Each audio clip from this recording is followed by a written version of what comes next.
Welcome to the Second Life Spectrum podcast studio. Today I'm joined by Hari Sutherland to answer the questions. Why would anyone create a real-life coffee table book about Second Life? How are you? Hello, Chris. I'm well, thanks for having me. Can you tell us a bit about yourself and your journey to Second Life? Yes, it may not have been a typical one. I first started on Second Life about 10 years ago, and the reason I ended up here is an interesting one. I'm not really a gamer. I like the graphics of games. I like the visuals. I like the wonder and the scenery. But I hate being killed and blown up and being chased by monsters and all that kind of thing. I'm really kind of conflict. No, I'm totally conflict averse. I'm not competitive. So I'd actually been in EVE Online for a little while, and they talk about Second Life having a learning curve. EVE Online is awful. It's a space game for those who don't know. And anyway, I loved it, but I kept getting killed, mostly by Russian kids in their basements, I'm sure. And so I was done with that, and I remembered, gosh, this is 2015. I remembered hearing about Second Life back in its heyday in 2006, 2007, when it was, it looked like the future of social media, really. And so I thought I'll try it, and I did. And again, a learning curve. It took me about a month to learn to change a shirt and another month to learn how to negotiate a stairway. I still have trouble with doorways and stairs. But anyway, here I am. So that's my journey. Along the way, I made some friends. I had the usual, drama and craziness and bizarre experiences everybody has. But you end up, I think, if you want to stay sane, with a small circle of good friends and a few fun places that you like to go. Yeah. And what year was that? 2015 I started, so it's coming up for 10 years. So you're still a baby. I am a baby, and I had some absences in that time too. But yeah, I'm a baby. Baby in last term, yeah.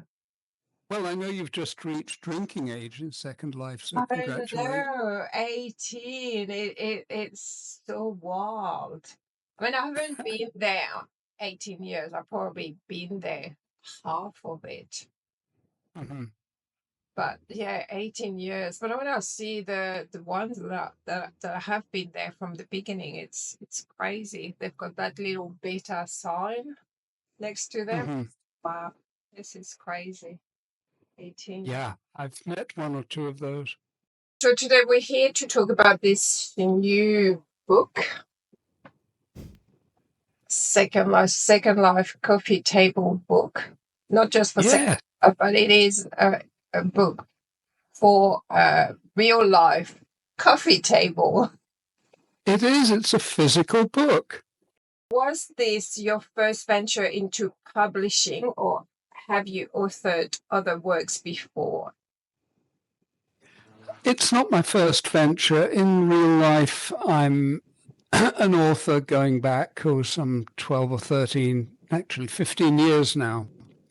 And I have several books in print and as digital editions under my secret real life identity. And so it's not my first one, but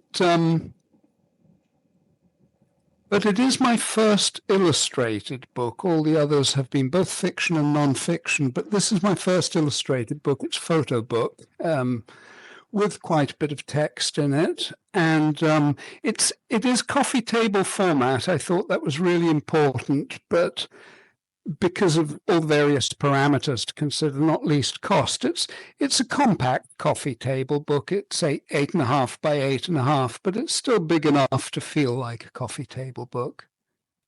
How has being an author shaped the way you approached creating this coffee table book? That's a good question. I've had various blogs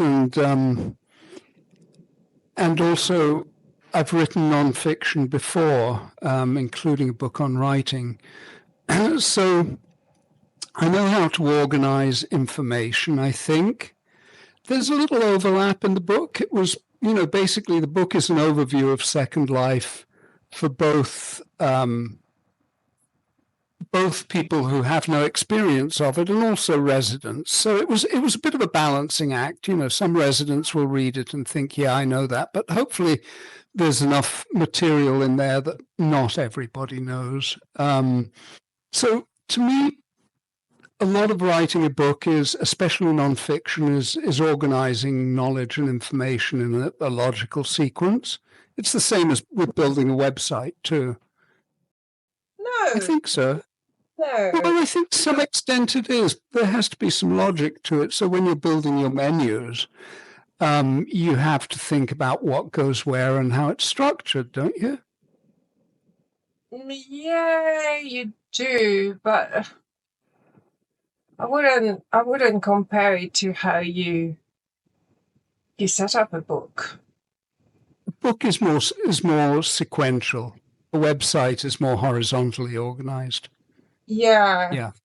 Yeah, that's a big difference. But still, it's organizing information in a way that makes sense. And of course, I say information, a lot of the book is opinion. It's one person's view of Second Life. Yeah. But I've tried to be pretty informative in there too. What inspired you to create a coffee table book about Second Life? I was going through my hard drive a little while ago. Well, actually, I'll backtrack a bit. I'd been doing some reading about virtual worlds, and at the same time, I was going through my hard drive and looking at the reams and reams of photographs I've accumulated over the years. A lot of them photographs of Second Life, and you know how ideas collide sometimes. I thought, I'm a writer. I've got a ton of quite good, some of them very good pictures of Second Life. And the ideas kind of, went into the mental blender.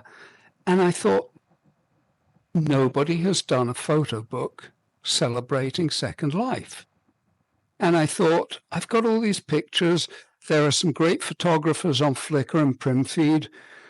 And I can probably, get them to allow me to use some of their photos where they're doing topics that I'm not, I've not covered photographically. And so it came together, and helped by the fact that I've been doing interior book formatting and design for friends and clients for a while. So I have some experience with InDesign, which is which you can use to format books. And of course, I had to learn how to do photographic layout and handle bleed and things like that. But anyway, once the idea gelled, it kind of took on a life of its own, as I'm sure happens. And and anyway, I went from having the idea to having a finished product. The book will go live in just a couple of days later this week. In 2 months. It probably should have been a 6-month or a year project, but I just, I smoked it. I hit it hard, and it all came together. And some of the really good photographers were kind enough to lend me their work. So there's about a dozen other photographers in there who have their work in there. Yeah, that's how it came about. Can you give us an overview of the book and what can readers expect? Yes, I can. So what I've tried to do is look at the different aspects of Second Life, and again, in a way that makes it intriguing for people who have no experience of it, and also, interesting to Second Lifers.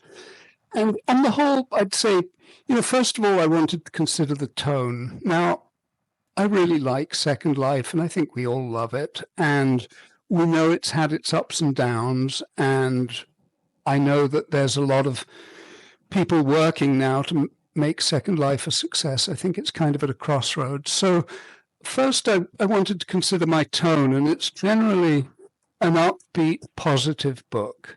And my main thrust is to point out that this isn't a game, it's not a social media platform, it's actually a community, or a lot of communities. So that was my kind of goal, is to, to dispel some of the negativity and show the good things about SL. And so I talk about the thing that first attracted me here, the amazing creativity of people, the Sims people build, the communities they create, you look at some of the Sims we have where someone is paying $200 or $300 a month just to have a few people come and visit it and photograph it. They never make their money back. They do it for the love. Yeah. That's such a good point, actually. Love that. Yeah. Well, I think there's so much of it. Yeah, people don't realize that. They just visit the world and think, oh, yeah, it's beautiful. But behind it, we have to spend the money. And yeah, it is about, 400 Australian dollars for me. So yeah. For a region. Yeah, you've done it yourself. Yeah. And yeah, you don't get your money back. You're just spending that money for people to enjoy a beautiful region. Yeah. Yeah, I mean, I think of places like Calais, which is, varies between about 10 and 13 Sims. Yeah. And, their contribution meter is never anywhere near the top. I mean, I always tip when I go there because I love the place, but they do it for the love, and they've been doing it for the love forever. And there are so many places, so many. So I cover the creativity, and, each section of the book, I'm not going to call them chapters because they're more like sections. I use photos to illustrate some of it. So there's pictures of some of the amazing places. I cover animation and movement, how that's handled for people who have no experience of Second Life. Well, how do you get avatars to do this, that, or the other? And I talk about AOs and walks and things like that, and dance balls. I cover the economics briefly, both internal and external. I talk about shopping, of course, and illustrate that without shopping. Oh my gosh, you did a great piece on that, actually. You covered that. I mean, it's really, what's the term I've heard? It's Malibu, right? There's so much about shopping and appearance. So I cover that, and I've got a couple of pictures of, some of the, head shops and body shops and things. Yeah. I go into the communities, I explore those a little, and I don't know that I know enough to have covered them. Certainly didn't cover them all, but I cover the major ones. So, the music scene, the furry scene, if you like. I mean, that's definitely a community. The LGBTQ scene, which is big in Second Life now. I think, the LGBTQ is really powering a lot of the growth, and I think that's great. I cover some of the sports. Someone was kind enough to link me up with some of the sports, and I discovered there's professional surfing competitions in Second Life. Yes. I had no idea. Yes, I've got some great pictures of them. Yeah, I was asked one year when I had one of because I had surf, and I was asked to if I wanted to host one of their contests. Oh, really? Yeah. It's a big thing. It really is big. I mean, I knew about the sailing competition, so I cover sailing. I've got some lovely photos of that too. The Amazon River Sims is a big group role play. I mean, there's a big tribe there of about 60 or 70 people who role play an Amazon tribe all the time. It's awesome. and you can go along as an explorer or a photographer or, sociologist and join in. So they even have a website. So I cover that. I cover role play. I talk about virtual professions, and this is a big one because what form, we have a lot of people in Second Life now who come in, they set up a little tropical private island, they live there with the love of their life and one or two friends, and they never go anywhere. And that's okay. But, first, it really ultimately is about community. And so, I talk and doing something. I was taking some. The thing is, people joined for different reasons. There's Right. the people, that joins. I had a friend, she only logged in. She didn't care how she looked. She only logged in for the live music. Yeah. Never had a home, never really, always dressed the same, an old-fashioned look. But she didn't come here to have a home and shopping or anything like that. She just Right. had to go to live concert because that's what she liked. So some people just come to have a home and the love of their life, as you said, babies, and stay in their little world. Well, I think that's true, and but I think I know some of those people, and I've done the same myself for periods of time. But I think if you're here enough, or if you're, I don't know, say you retire, or you're on your own for a few weeks or something, maybe you spend more time in here, and you start thinking, what do I do? So then maybe people start looking for something to do. I talk about virtual professions, the things you can actually do and maybe even get paid for in Second Life. DJing, hosting, landscape designing. There's quite a few things. So I talk about that a little. I talk about escorting. Mustn't forget that. I talk about apparently, yeah, it does. Right. Right, and room for growth. I talk about the property market and real estate and what you can do with homes. I talk about, the seasonal events, the wonderful Christmas and Halloween sims. And then in my appendices, at the back of the book, I've got 2 sections specifically for people who may have happened upon the book, or maybe a friend bought it for them or lent it to them, and they're thinking they might like to try Second Life. So I've got a getting started section, which explains to them just how to get in and what to do. And the next section titled, Where is Everybody? Because I think people need to be reminded there are actually a lot of people here, but it can be very hard to find them. Yeah. I think that's one of the major issue in Second Life, and one of the most common question on social media platform.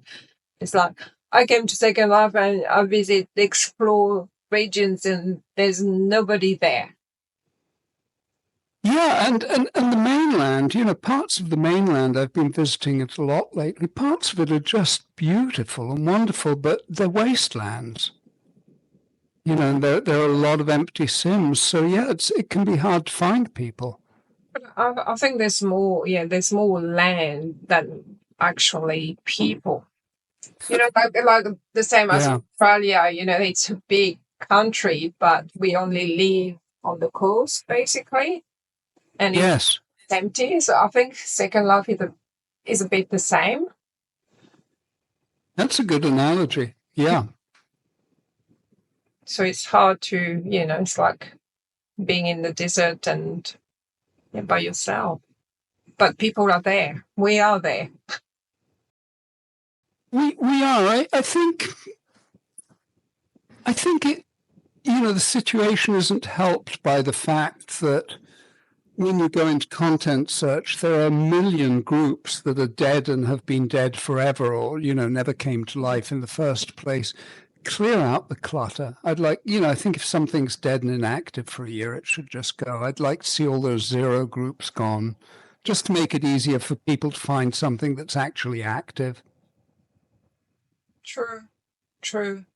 That's a small gripe. Yeah, but even, as you said, I mean, people think it is dead, but then when you join a group like the Friends of Philip, which is always active, even the Maitreya group, it's always active. Like there's always people talking. So you know that people are there. Yes. They're active. Yeah, that's true. That's true, but for a new person, it's quite daunting, isn't it? Yeah, I think. Yeah, I don't know how they could change that, how to make it easier to find people. It seems almost like, and maybe there is one, I don't know, I haven't tried joining as a newbie on an alt or anything, but I don't know, it almost seems as though when someone first logs in for the first time, I know they go to that tutorial island or somewhere, but it seems like there should be, almost a dedicated group of mentors there to help anybody who actually wants some help. They have. Oh, are there? Yeah. Okay, good. Yeah, my co-host Kira, she's one of them. She's a mentor for Second Life. Oh, that's great. Yeah, is that an independent group or is it part of no. It's part of Linden Lab. That's great. Lab, they give them a badge and they must have hours. I don't really know how it works with them, but done it. But yeah, Kira is a mentor. Okay, so excellent. And if you go to the Welcome Hub, you'll always have one because I do film quite a fair bit on the Welcome Hub. I like the Welcome Hub. I think they've done a good job redoing it. Like it looks much better than what it was. It's a good place to hang. I've been there. Yeah. No, you should. Oh, you didn't. What? You didn't put any picture of the Welcome Hub? No, but I do have a picture of the man statue and the explanatory plaque, and I also have a picture of the Kadath Lighthouse with all the historic maps of Second Life, tons of them. Yeah. So I'll have to get the Welcome Hub in a second edition then. I don't think one book is enough anyway to cover Second Life. Well, that's encouraging because, if this sells, I'd definitely like to do a follow-up. Hint, people. Walk to the store, buy the book. Well, my hope is, as I say, that it'll interest both Second Lifers because it is a celebration. It's kind of saying, wow, look at what we've done here. Look at what you've done and what you've built and what you've created here. And, maybe they'll gift it to some friends. And there's not going to be an ebook or digital edition of it, of course, because it is very largely photographs. Now, I could do a PDF, but there's no way to secure a PDF and make it piracy-proof. So the book is print only. And also you want to hold it in your hand. It's a coffee table book, so... Exactly. Yeah, keep it that way. I'm so glad you understand, Chris. What is a coffee? It's beautiful to have... actually, my daughter just buys books for their look. Oh, really? Great. Yeah. I mean, she's a reader. She reads a lot of books, but sometimes she just like to have books just because they look nice. So she will buy special editions just for the cover, and just have them decorating the house. So it's part of a. Oh, that's wonderful. Yeah. Yeah, I totally get that. I mean, reading is probably my number one hobby, really, and I have quite a lot of bookshelves and a lot of volumes, and books are decorative too. I got rid of that ages ago. Dust collectors, right? I used to, I've always been a bookworm, but when I first arrived to Australia, we moved a lot, and having bookshelves. Books are heavy.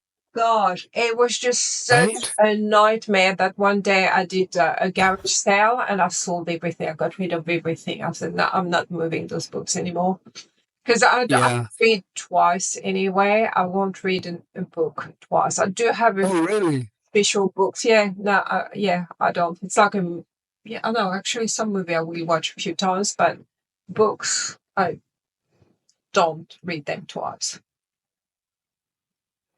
So Yeah, they are very heavy to move. We had something like 40 or 50 boxes of them, and they were loaded boxes, maybe 50, yeah, 60 pounds each. So yeah. yeah. Yeah, now I support Audible. I'm all Audible. I'm just I mean, I went from the to the Kindle, but now Mhm. I just can't read anymore. Like I just cannot read. If I read a page, I just fall asleep. Yeah. And back a few years ago, they said, "Oh, it must be because you need glasses." And I said, Mhm. "Oh, okay," because the eye gets tired when you're reading. So I thought, Mhm. okay, I need glasses. So I went and got glasses. It did. It was a bit better for a while, but then it just didn't, and I switched to audiobooks. So I can only do audiobooks. I Unfortunately. like audiobooks, but they tend to put me to sleep too, probably because I tend to listen to them at night in bed sometimes. Yeah, no, I love audiobooks because I can do anything. Like I'm cleaning the Uh-huh. house. And I'm Yeah. excited. It's just like when I'm reading a good book, I just like, okay, I need to go to the beach because I'm just going to listen to my audiobook. But the mind Uh-huh. doesn't knows when you don't want to listen to an audiobook. I found that Mm. sometimes I'm just going there and my mind is drifting, and I'm just like, okay, Yeah. I It's a need to day. stop and I just need to listen to something else, music or YouTube or whatever. The mind knows when you are ready for an audiobook or not. That's true. Is there a particular genre or category of book you like to read or listen to? Do you have Uh, favorite? I'm all fiction, but Mm-hmm. a few years ago, my daughter got me to read some fantasy young Mm-hmm. adult books. Um, Mm-hmm. and Yeah. since then, I've been kind of, yeah, been reading a lot of those. At the moment, I'm reading Miss Bourne. Not Mm. too much into non-fiction books. Yeah. Yeah, me too. I mostly read fiction. And Yeah, I like, YA is a huge, you you know, like to escape. Me too. Me too. I don't want to work at a book. yeah, Me too. I do read a little non-fiction, but only on things that really interest me, and it has to be really well written to keep your interest too. But yeah. yeah. I mean, at university when I first did, we had to read. There was 8 books we had to read, and oh my gosh, I just could not do it. I've asked a lot of people if they read, and when they say no, I used to read a lot, but I don't anymore. And people have often said that it was, during their time at university, they had such a reading load that it put them off. I've heard that more than once.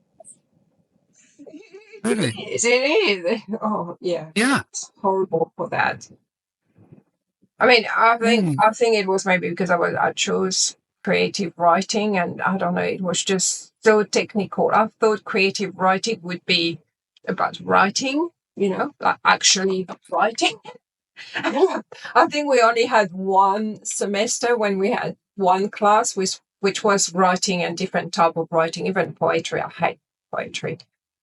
I can't do poetry. MFA programs in creative writing kill it. I've got one friend who's actually a very good and awarded writer who says that he stopped after, I think, a semester. He left the MFA class because he said it was killing his writing and his creativity. They don't get it. No, They just and, don't. and the thing is, I think you are a poet or you are not.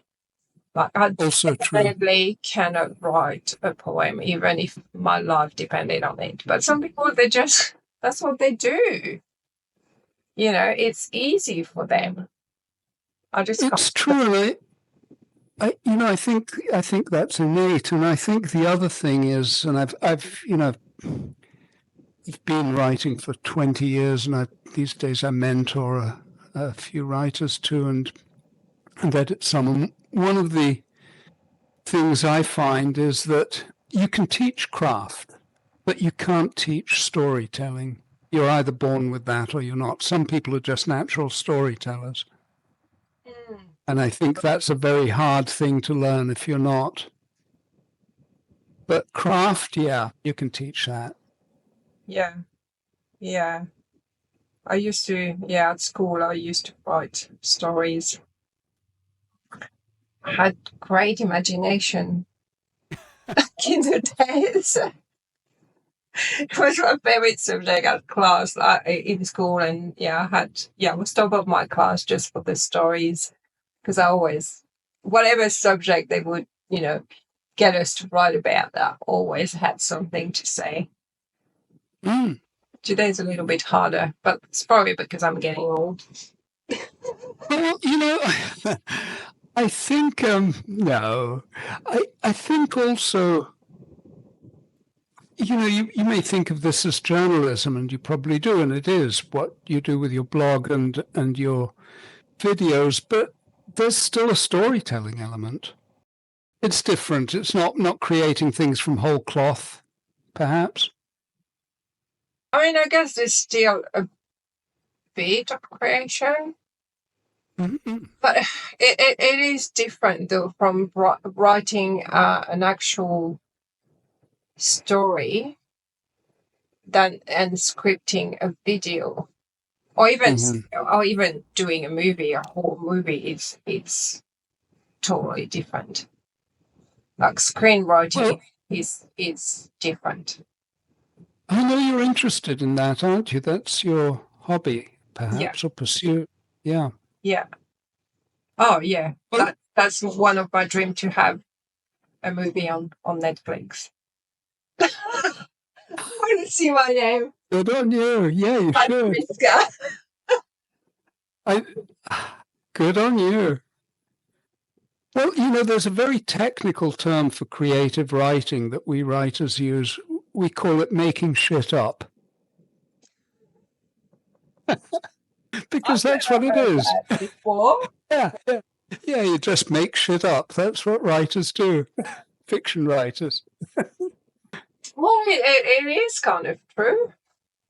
Right. That's what we do. We create, yeah. No, that's a good, we should do a t-shirt like that. Oh, I love it. I'm a writer. I make shit up. But yeah, I know, that would be a cool t-shirt. Been There's money trying to look for ideas to make t-shirt, like to do like other YouTubers, they're selling their own merch. I'm thinking, I need to find good ideas. Are they? Yeah. I didn't know that. Yeah, no, that's a great one. Yeah, but I want to find, something related to the virtual world. I don't want to sell a t-shirt about coffee. I mean, I could, but I need to find needs to be linked to Second Life, because that's what we do.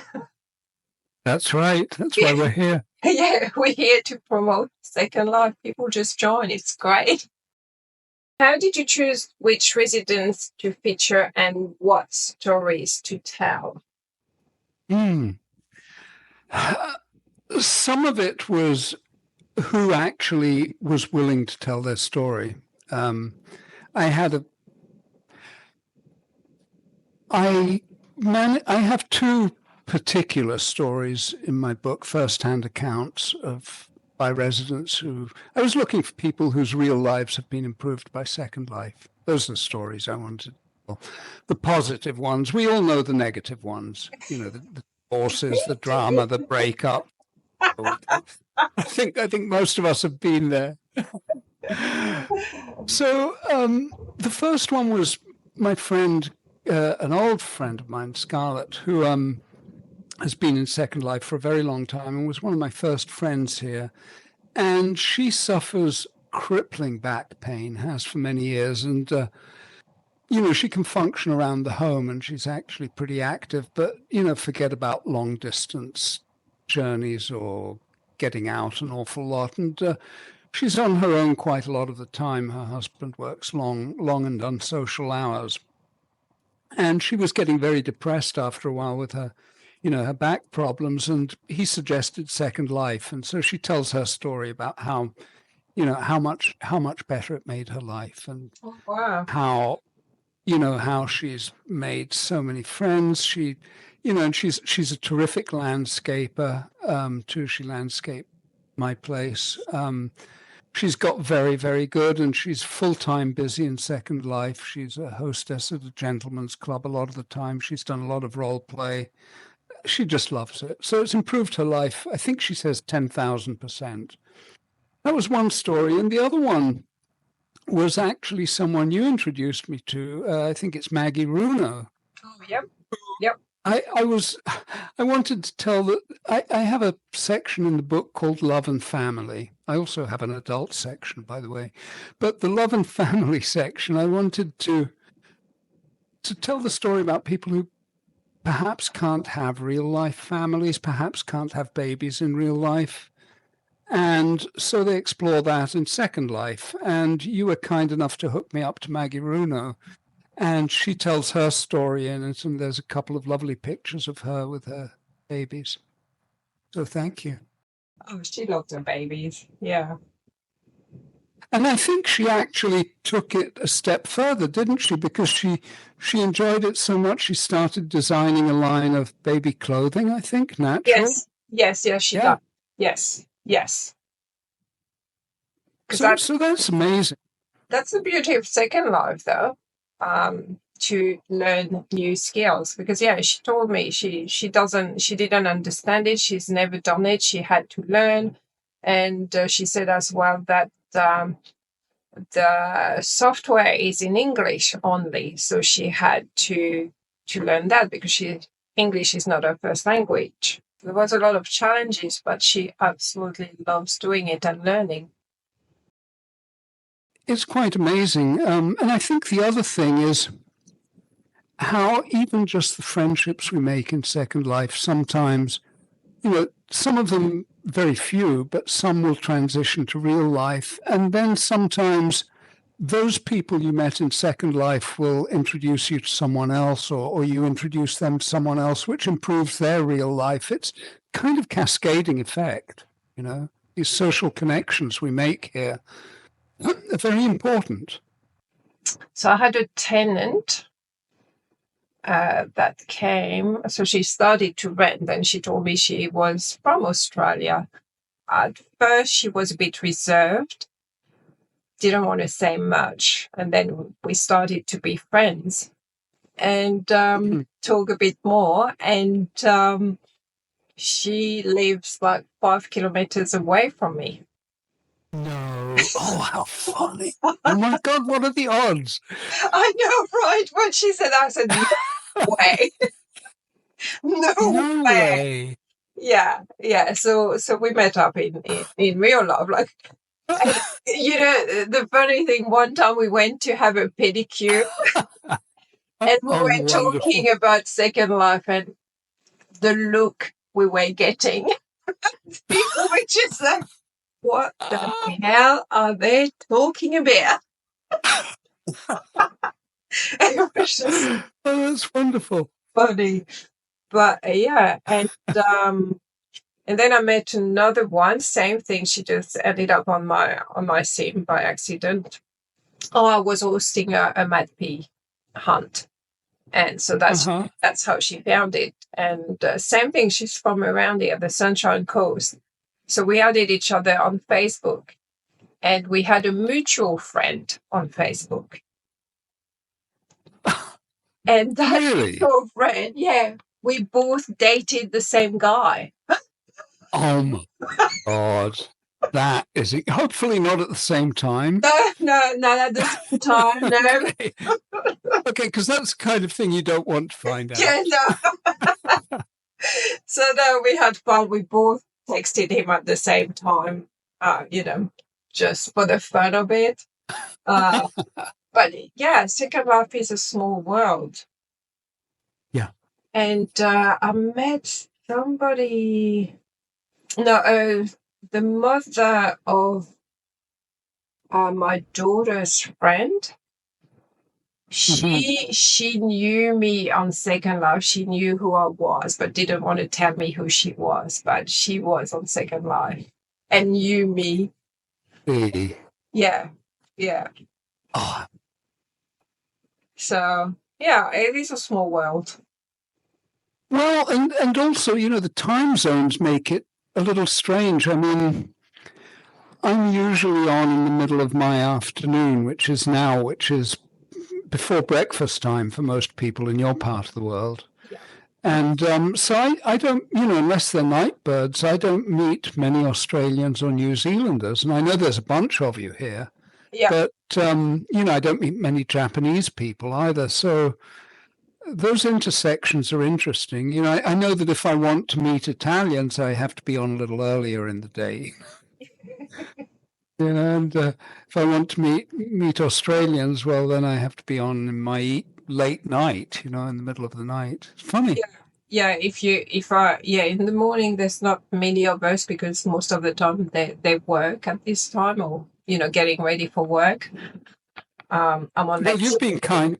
Yeah, I'm on Sorry. this week. That's why I start at 10, so that's why I've got the time. But yeah, most people do start early.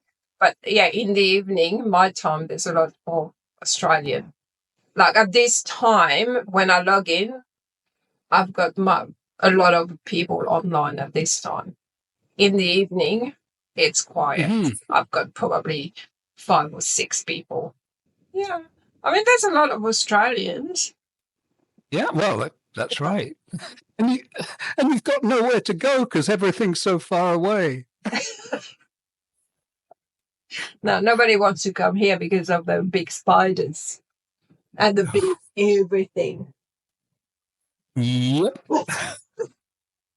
Well, I was born and brought up in London, and it was always full of Australians when I was a kid. And it was like a rite of passage that you had to go to the other side of the world to to see what was happening there when you were, I guess, when you were a teenager or a young adult. There was a huge Australian community of 20-somethings in London. It's funny because when I met my now ex-husband, I met him in France, and he's French too. But he said to me, "Oh, I live in Australia." And to me, it was just like, okay, so. I was like, if he tried to impress me with that, I wasn't like, if he had said, "Oh, I'm from America," I would have said, "Yeah, really?" Like, but when he said, "I'm from Australia," I was just like, Australia? I'm just like, oh, yeah. Remember the Skippy the Kangaroo movies or series, TV series? But I was just like, Australia? Really? I was just like, right. Okay, great. Great. Yeah. But that did not appeal to me like that. Back then, I don't know. I don't think you heard much about Australia. And it's when I moved here that people started, like, oh yeah, you're in Australia, great, wow. I've always wanted to go there. But really? I've always associated it with poisonous snakes and spiders. I mean, I'd love to visit, but I'm really arachnophobic. That would worry me. Especially when you say around here, spiders. I heard you say that a couple of minutes ago. I'm looking nervously around now, as you can tell. No, there's no spiders there. I can't stand spiders. I'm definitely scared. But I came here not knowing anything about Australia. Like, I was young. I didn't know that I had... Young and in love. Yeah, kind of. Uh-oh, go on, sorry. I love Tell your story, please. It was just the thrill of, but yeah, no, I was in love, but I didn't know. And it's like we moved to a house. So I Mhm. didn't, because the thing as well, we didn't have the internet back then, you know. Right. So I knew nothing about Australia, absolutely nothing. I didn't do any research or anything, you know. One day he had to come back to Australia and couldn't come back or didn't want to come back to France. He said, come Mm. over. I said, yeah, sure. Sold everything, arrived here. Okay, new country. It was so hot. I remember Yeah. getting off the plane and I was just, oh my gosh. But yeah, we moved to a house and it was one evening. I was just coming out of my room and I see this spider on the wall as big as my hand. I screamed like there was no tomorrow. I didn't know, like nobody told me. He didn't say anything, by the way, you know. What did you do other than scream? Screamed and screamed more and just, oh, just losing it. But the spider got scared. It just ran away. Well, that's even worse because then you don't know where it's hiding. Yeah, I can't remember what happened. He probably found it, but it's scared the hell out of me. That's how I learned that there are big things. Yeah. Yeah. I mean, if it was just kangaroos and dear old Barry Humphries, who the English among But us miss Barry yeah, a but lot. we protected though. There's pet. I mean, Yeah. I've been living in this place for 7 years. I probably Mhm. have 3 of those spiders. But the thing is, the minute they come here anyway, they're dead because we have pest control. Oh, good. Yeah, so even if they stay, they will eventually die because of the pest control. We have to have that because of cockroaches. Right. Because cockroaches are Wow. huge as well here. Yeah, they're no fun. No, no. I mean, my kids love them because it's like toys. It's crunchy treat. They just play all day chasing one cockroach like this. Just, oh my gosh, give them one and they're just so happy. Better than a laser pointer. Oh, yeah, definitely. When I see them play, I'm just like, oh, yeah, cockroach. It's like my flatmate is just like, I've seen a few cockroaches. I said, yeah, I've seen a few, but the cats are onto them. So we can hold up, hold up the pest control for a little bit. When it gets out of control, we'll call the man back. But for now, let's the cat have a little bit of fun. But yeah, there's legs everywhere. There's, pieces of cockroach. Yeah. Oh, God. Yeah, no. It's not that bad. It's not that bad. It's just the spiders. Like, I had one a few months ago. I actually woke up and I saw it. It was in my room, in the corner. They're always in the corner on the ceiling. Like, it's just, I just, and I'm terrified. I just cannot deal with them. And I got out of my room. I'm just like, Yeah. because I get up early and both my flatmates are sleeping at 4 a.m. There's only me 4 a.m. awake. And I'm just like, No screaming. oh my gosh, oh my God. So please help me. And I'm just like, do I call my daughter? Do I call my son? Do I wake up Jonas? What do I do? And then finally my mate Jonas comes out. I said, what are you doing? He said, I don't know. He said, I had a feeling I had to get up. I said, yes, Wow. yes. That's And it's great. in my room. You need to kill it. It's saved. You need to get it. That's a good flatmate. He's not even into spiders much either. He's from Sweden, so he's not Australian. But he's a man, okay? I said, you're the man. You just do it. Okay, just do it. Kill it. Get rid of it. That's a great story. Yeah. My children know that if they want to scare me, they just will have a fake spider or send me a picture. Then I said, no, I'm not looking at the messages until that picture disappears from my phone. I used to hate when people on social media would do that. They'd post a picture of a tarantula or something.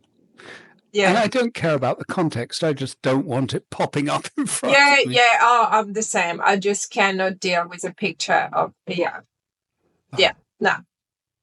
And a lot of people will put picture. I see it on TikTok sometimes. I just have to scroll very fast. It's just like, oh. Yep. But anyway, you made your life in Australia. The husband is ex, but you decided to stay. I didn't come here to stay because I was on a tourist visa, so I had to get out of the country every 3 months. And so I went to New Zealand because it's the closest to Australia. It's only 3 hours. Mm-hmm. Oh, yeah, that makes sense because that gets expensive having to do that. Yeah. So I stayed there for like 24 hours. I think, no, actually, we went both together. We went together, but we only stayed like one night. And then the second time I went on my own and same thing, stayed only for 24 hours. So when I arrived at the airport, the immigration was waiting for me. Oh, boy. Yeah. They were just like, we've noticed, this is the second time that you go to New Zealand for a short period of. I think they thought I was doing drugs. Oh, sure. Because I was going there, overnight, basically. Mm-hmm. So I thought it was mainly that, and then, I was Spanish. So no, my boyfriend is that the airport. I'm just here. This is what happened, and my English wasn't that great either, and I was panicking, and so then they called him and they talked to him, and they said, you have 3 months to get married or get out of the country. Well, that's nice that they gave you the option. Yes. Right? Oh, I mean, in America, if they think you're going to marry for citizenship or residency, you're out. That's great. Oh, actually, I had that as well. I got stopped in America because I dated an American as well. Uh-huh. Well, after my ex-husband, like, we're over, and I met this guy online in New Jersey. And so I was traveling the same because in America it's the same. You have to get out of the country after 90 days. Right. And so I got stopped, I think, on my third trip there. And oh my gosh, that was horrible. Horrible. Like he took my wallet and he was taking one card at a time and asking me questioning me hard while doing that, emptying my wallet and what is this? Where do you live? And the plane was waiting for me because they did wait for me. They stopped the plane. And after 1 hour of drilling me, or 40 minutes, I think it was, he said to me, it's okay to be in love with an American. Oh my God, after putting you through all that? Yeah, I didn't even mention anything because I was told, my friends told me, do not stay. You are coming here for a man. Like, don't mention a boyfriend ever. Like my American friend had. Yes, exactly. So I was terrified. Mm-hmm. And let me tell you, after that, every time I went to the airport, I always had a décolleté, never wearing a ring, always smiling, and I would go to the hottest man. Like I was, after that I was just, I'm just going to play. Yeah. that worked. And that's a good strategy. It worked for you, huh? It did work really nice. I love it. Okay, there's a nice smile, really nicely dressed, just show your nice décolleté. Yeah, that works. Yeah, see, guys can't do that. Yeah. That's great. Well done. I met him on Plurk, and Uh-huh. and he wasn't into Second Life because Plurk as well had a big community, big Second Life community back then. That's what got me back to Second Life, actually, Plurk. People that I met on Plurk. I've heard of it. Yeah. So he had vowed because people wanted him on Second Life, and he had vowed, no, I'm not going to on Second Life. He was a gamer on Xbox, and but every time he rang me, I was on Second Life having fun. And he was just like, oh, what are you doing? I said, I'm on Second Life with this, that person, people he knew from Plur. And then one day he just said, this is it, I'm joining. Wow, great. You made forced to convert. I love it. Yeah. But I mean, in a long distance relationship, it was great. I think it just added to the relationship. I mean, we were on Skype all the time, but I think Second Life is just a bridge. Yes. Yes, absolutely. It gives. It's a strong illusion, isn't it? The what is it? I think the neurons and synapses kind of accepted as at some level as being a real experience. I'm not expressing myself very well, but it's unique. It's unique. Sometimes you really feel you're there with the person. It's just, I don't know how to explain it. Like, I think we weren't together for Valentine's Day, so he made, like I logged in and he would leave a card or something really cute. Mm-hmm. And I mean, because we were on the phone like 24/7, literally. Like I was actually telling a friend, because back then that was 2008, so internet was still, quite in the beginning. He had an iPhone 3GS. I didn't even have a smartphone because the iPhone was just wow,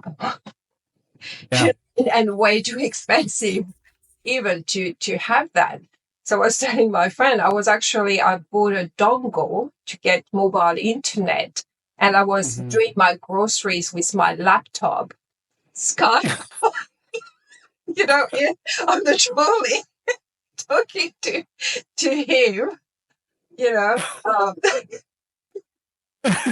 That's how we did things back in the day. We didn't have smartphone and WhatsApp and, like. No, but thank God, and it wasn't very old then that we had, Skype and VoIP, so at least it was affordable. Before then, the cost of, we probably both remember how prohibitive the cost of long-distance telephone was. Oh, yeah. To call friends was horrible. So Optus used to do once every maybe 2 months would do a deal that you could call anywhere in the world for $20 unlimited hours.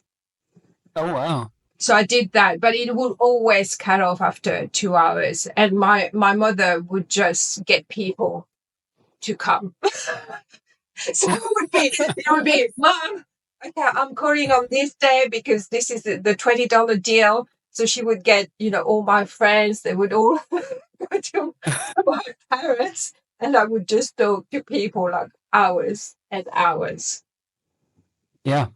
Yeah. Well, that's an amazing deal. I mean, voice over internet protocol changed all that. I mean, sometimes it's still amazing to me to think that you can call friends all over the world for nothing. Exactly. And back then I used to say, I wish they could invent a video phone. Like I remember saying that to my mother. I can't wait for the day they can have a video phone. And right. Yeah, and I'm glad that she got to, because she got sick, and I got my I got my sister to organize them to have a Google Nest. Oh, great. Yeah, So, and yeah. she got to experience that before she passed away. So that was amazing. Well, we have to be careful here because next thing we'll be giving away our age and we can't have that. We remember all this stuff. I'm Gen X and I'm proud of it. Black and white TV. Yes, I remember. Good on you. I don't care. I'm zipping it here. I am proud of it. I don't care. I am getting old, but I'm on Second Life and I play video games. I'm a first-person shooters video games on Xbox. Yeah. Yeah. That keeps us young and plastic and alive. That's good. I'm probably more on the internet, more advanced than my own daughter. Like, she's 30 and she's just like, I'm calling her about Apple this, Apple that. She says, Mom, I don't care. Why are you calling me to tell me? I said, because it's cool. This is happening and this AI thing and oh my gosh, on TV, this is happening on Xbox. And she said, Mom, I don't care. Well, isn't that funny? I mean, some of us are just really curious, and I think it's so good to keep up with everything and be learning new things all the time. It's it keeps the brain very plastic and young. I have friends my age who can't even copy and paste, literally. And they worry about buying a new car because they won't know how to work it. Yeah. When you think of the amount of technology in cars now, I mean, you can't just click the radio on anymore.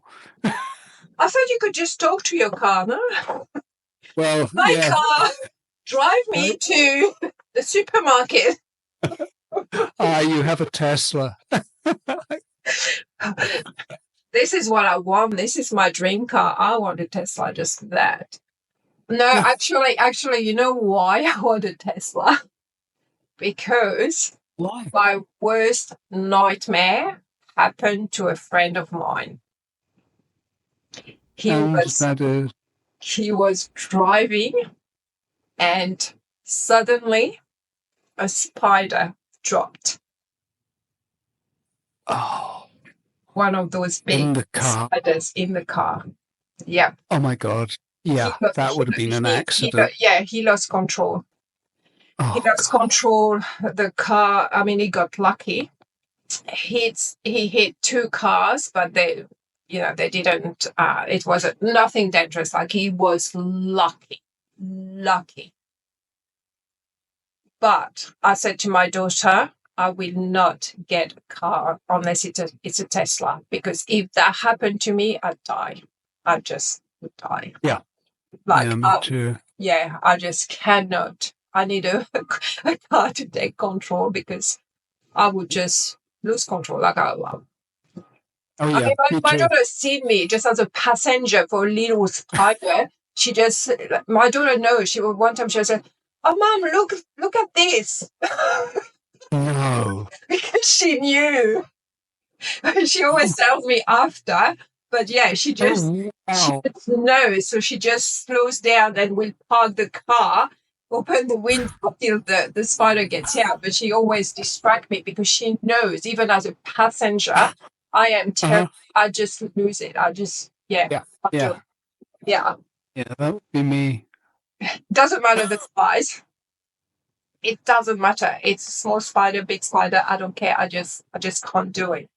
So I said, no, I'm getting a Tesla. I will not drive a car unless it's a Tesla. I wouldn't blame you. That was another thing. Sorry to interrupt you. That in the course of researching this book, I mean, I knew we had cars in Second Life. At one point, I owned one, and I've had a yacht. But I went round some car dealerships. The choice is incredible. the choice of cars in Second Life now, and helicopters and vehicles. Oh, you could totally have a Tesla in SL. Yeah. Oh, and now with PBR as well, they look so amazing. Like, oh yeah. I could definitely have a Tesla here. I don't know. I was actually wondering the other day.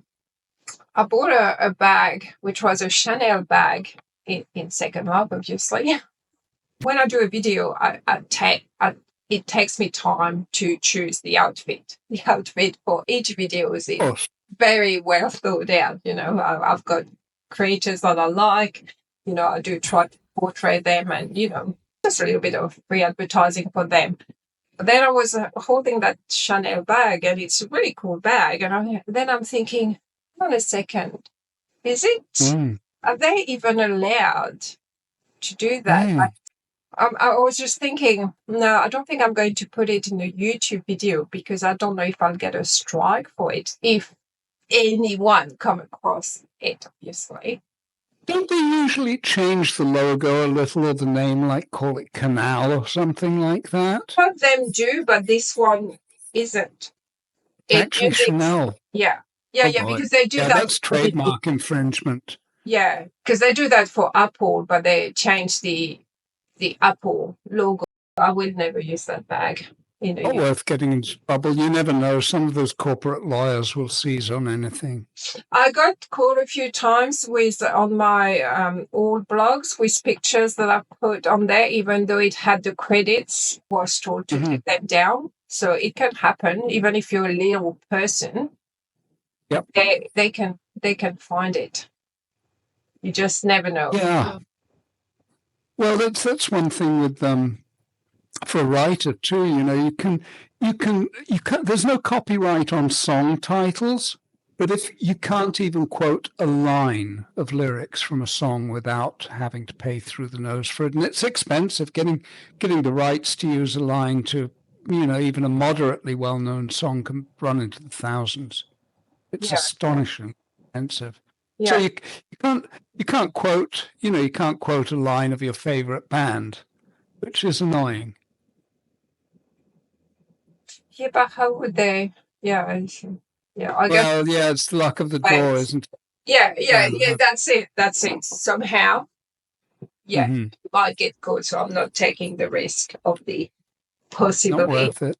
Not worth it. There's plenty of handbags in Second Life, so I'll just use it. Not in front of the camera. That's all. Well, I was a little worried if I was overdressed for the interview, but I was glad to see that you were somewhat formal too. So I think we look great. Well, it's still an interview, podcast. We still have to look decent, and it is YouTube, so absolutely standard to uphold. Yeah. But yeah, this isn't TikTok, damn it. Oh no, TikTok, we can do whatever we want. Right. But YouTube, that's a different story. So, not taking any risk with YouTube as well. I'm just, playing it safe. You've built up quite a following now. Sorry, go ahead. No, that's fine. Very enjoyable. I know. I hope people will enjoy that too. Our little banter. And you let me interview you a little too, which was good. People need to get to hear your stories too. Is there anything you want to say about the book? Oh, not really. I'd love to think that people will rush out and buy it in droves and give it to all their friends for Christmas and, turn their non-SL resident friends onto it. But no, it was a blast to do it. It was a blast to research it. I met some very nice people. I discovered some communities I didn't know before. It was actually a really enjoyable effort, and it was a lot of work. I probably got a massive amount of work in it. But no, it was wonderful to do, and I hope, the communities enjoy it. It was. I certainly did, and some good people like yourself are, really finding that you were enthusiastic about it when I first contacted you was gave me a lot of energy. It's very nice to hear the enthusiasm. Idea, like there's not, there's nothing like it anyway. It's never been done. Yeah. Mm-hmm. Yeah. And I think at the moment, I mean, with Second Life, we're in a place like we want people to know about Second Life. We want people to understand that it is not the bad place that people makes it out to be. Yes. We're not all freaks and, weird people and living in the basement of that's all. I don't know what else. There's the universe. Yeah. Well, there is, I think the thing isn't helped by the fact that a lot of the videos on Second Life out there, or the photographs of it, come from 2004, and show terrible looking avatars. And I love that I love that you're putting out so many of these videos and showing it as it is, and it counters a lot of the misinformation and the people who are trying to sensationalize it as this den of vice. And also, you're showing that it actually looks pretty slick. The graphics are wonderful. Yeah, because we have a lot of tools as well that just makes it out. Yep. Because they don't know how to use it, and they like to troll people, but we. Oh yeah. Yeah. I've seen his videos. He's an idiot. Which one? I'm not naming names. Yeah, I've blocked a few because I don't know why they keep coming out on my feed, and I don't want to know them. And some of them are just like videos for like 10 years ago, trolls from 10 years ago, and they're still coming on my feed. And I just... I hope you keep comments off. Comments off? No. On YouTube. I can't even look at YouTube comments sometimes. No, it's just not just Second Life videos, but all kinds of things. People are so crazy and volatile, Yeah. Some of the comments I don't answer. I don't reply to all the comments, and it's like freedom of speech, really. Mm-hmm. Can you delete them if you want to? Do you have the power to delete them? Yeah, I think so. Oh, good. Well, yeah, it's my YouTube channel, so yeah. But I think there's censorship as well. If they're really saying something bad anyway, it wouldn't go through. Mm-hmm. Sure. Yeah, no. One of them one day accused me of deleting the comment. I said, I don't delete comments. I don't know how. I mean, it's probably simple as deleting, but I've never. Yeah, no, I'll let them be. Yeah, some of the comments are pretty horrible, but. Well, and on that topic and a note there, you asked me if there was anything else I'd like to add. Yes, that brings me to one thing, that I would like to say, I think we can be the best people we are on here. And I think people really need to be nice to one another, less drama, less, just be nice to one another and kind, and the place will be okay. I think that's really important. Yeah, it is important. But the thing is, people who are not nice in Second Life are probably not nice in real life. Well, exactly. So, yeah, exactly. So they're not going to make the effort. Okay. No, and they most likely even be more mean because they can. Isn't it odd when you look at someone's profile and you see all that anger and defensiveness right in their profile? Yeah. And you'd think, I ain't talking to you. Sometimes I just block them on general principle. Yeah. Yeah, sometimes you just think, oh, okay, The profile. What move. is wrong? Right, move on. Yeah, yeah. I know some people are really angry, and yeah, they come here to be angry, I think, or Good just God. yeah. But generally, there are a lot of nice people. Mhm. All the people around me are beautiful. Like, yeah, well, and even through, Gather all those people together. yeah, there's so many great people. Like most of my friends I know outside, I've got contacts outside of Second Life, Mhm. but some of them, I don't, and it's okay. They're still beautiful people. Yeah. Like, it's amazing the friendship. And I've had one friend I know of that passed away. Mm. It was sad. I still have a profile on there. Mm. That's nice. Yeah, I won't bring. And that's actually another thing, they talk about a lot of the Second Life popular residents, aging in, aging out. And a lot of us are older, and sometimes, sometimes people just aren't there anymore. Yeah. So we need to cherish them while they are.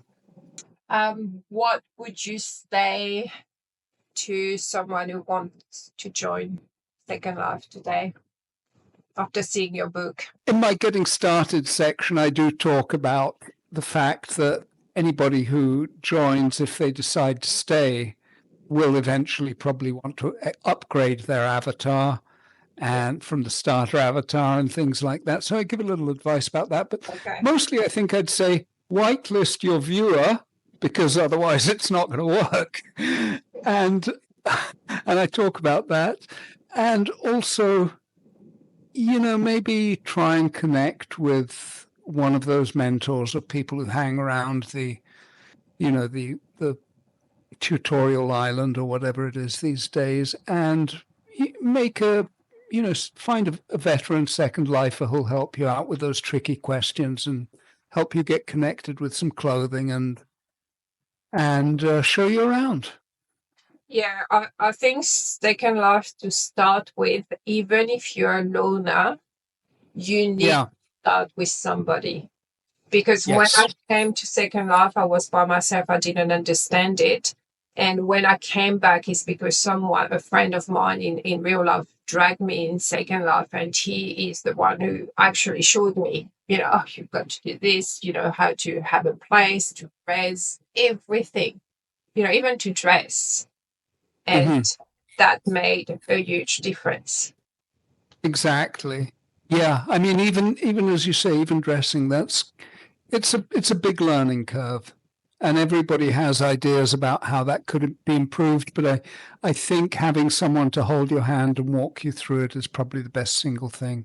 Yeah, yeah. To start with, yeah, find Yep. someone. So get on Facebook. The Facebook is really active. Um, Lots of people there. Just find one person, and a lot of people are happy to help as well.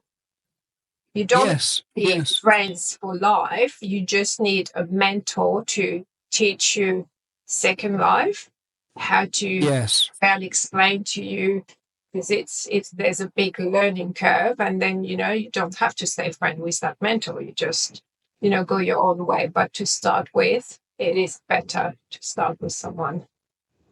Yeah. And you might end up with long-term friend. Who knows? You never know. I think we've covered it all, and this has just been a wonderful conversation. I've really, really enjoyed it. And thank you. Just thanks for your interest in the book, and hopefully your viewers will find it equally interesting, and then we'll see where it goes from here. But we're all on the same team here. We want this place to work, and we want it to be happy, and we want it to grow. So if Linden Lab are listening, I'm on your side too, guys. Where do they buy the book? Amazon will be the primary source, Yeah. but I'm I may do a hardback as well. There are some complexities with distribution, but at first it's going to be available at Amazon, and it'll probably be most affordable at Amazon. I priced it at $25, which is the bottom line price. It'll probably, before long, it'll be available in Barnes and Noble and all the other various online booksellers, and maybe some brick and mortar booksellers too, but it'll be a more expensive edition. So my tip is go to Amazon. Now you're an adult in Second Life with your 18 years. Let's go for a drink next time. Let's go and drink. Let's have some bars. party. Oh, anyway. Thank you so much, Chris. Thank you, everybody, for watching, and I'll catch you next time.